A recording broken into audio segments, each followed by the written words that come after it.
Vítám vás u dalšího videa. Dnes se podíváme na to, jak to vypadalo s kočkami napříč dějinami. Kočky obývají planetu Zemi mnohem déle než lidé. Abychom se seznámili s předky koček, musíme jít více než 50 milionů let nazpět do období třetihor. Dinosauři tehdy byli již vyhnulým druhem. Za to savci zažívali svůj rozkvět. Jednu z větví savců představovala čeleď Myacidae, což byli malí lasičkovití obyvatelé stromů, kteří lovili malé býložravce.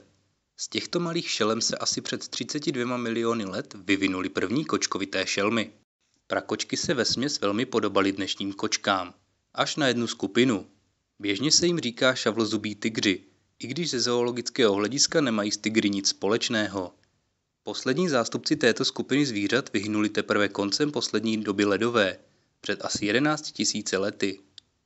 Před cca 9 miliony lety se objevilo malé zvíře velikosti kočky domácí, které pravděpodobně lovilo především malé savce. Rychle se rozšířilo přes Eurázii do Afriky a Ameriky. Pouze do Austrálie, která už v té době nebyla součástí prapevniny, se dostat nemohlo. Z tohoto zvířete se vyvinulo nejen 28 druhů dnešních malých koček, včetně kočky divoké a jejího poddruhu kočky domácí, ale také všechny velké kočky. Nyní k samotným kočkám domácím. Dle archeologických zpráv kočky zdomácněly spolu s člověkem v době, kdy člověk sám začal vést usedlý život. Tyto kočky však byly stále pouze divoké a živily se převážně odpadky. Dávní pozorovatelé zastávají na vývin kočky domácí diametrálně protichůdné názory.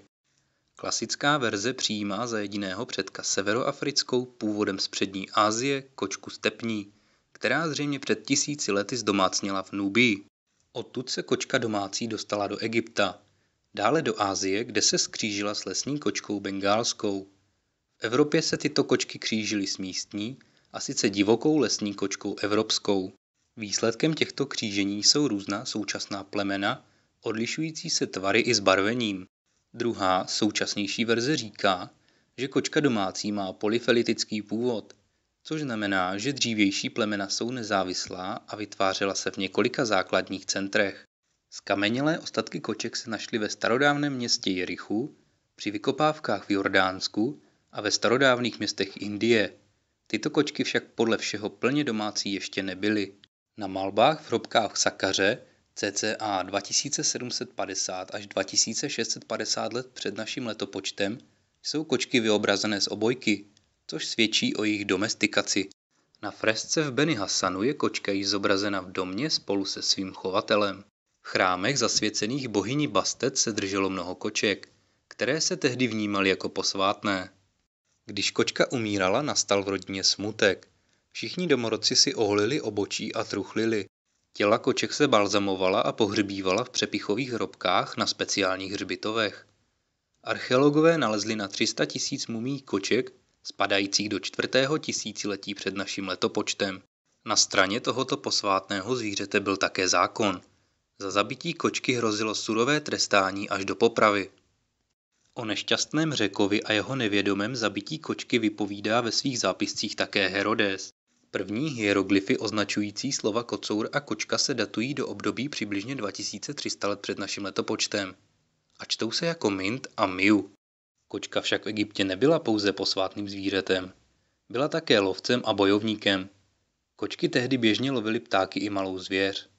Jejich uplatnění v boji si dnešní člověk dokáže jen těžko představit. Máme o tom však četná písemná svědectví. V Tibetu se po celá tisíciletí kočky využívaly k ochraně chrámových pokladnic. Kočka se na korábech fénických kupců dostala z Egypta do mnoha koutů evropského středomoří. Až do počátku našeho tisíciletí však byla dosti vzácným zvířetem. V dávnověku službu domácího lovce myší vykonávaly místní ochočené sbory. Málo početná svědectví o kočkách ve starověkém Řecku dávají prostor k domněnce, že byla kočka darována bohyni luny a lovu Artemidě. Také bohyně lásky Venuše byla občas zobrazována s kočkou. Do vzácných zmínek o kočce v antické literatuře se řadí rovněž básně Ezopa. Před křesťanskou Evropou, za dob pohanských pověr Keltů a Normanů, se kočkám připisovala zlá moc oběžníků a pomocníků zlých duchů. Zmínek o kočkách bylo tehdy ještě velmi málo. Teprve okolo 10. století kočka přestává být vzácností. Zhruba v tomto období se dostává do Ruska kde se stává vyhovujícím společníkem pro klášterní násilníky. Už tehdy kocoury kastrovali. Avšak pravoslavná církev se chovala ke kočkám více snášenlivěji než církev křesťanská. Některé křesťanské pověry však podědila. Západní křesťané považovali černou kočku za stělesnění ďábla a podezřívali ji z napomáhání čarodějnicím. Ve 14. století se v mnoha zemích Evropy nešťastné kočky staly oběťmi inkvizice. Věšeli je a pálili jako kacíře. Evropské kočky by bývaly vyhynuly, nebýt invaze krys, které sebou přinesly černou smrt neboli mor.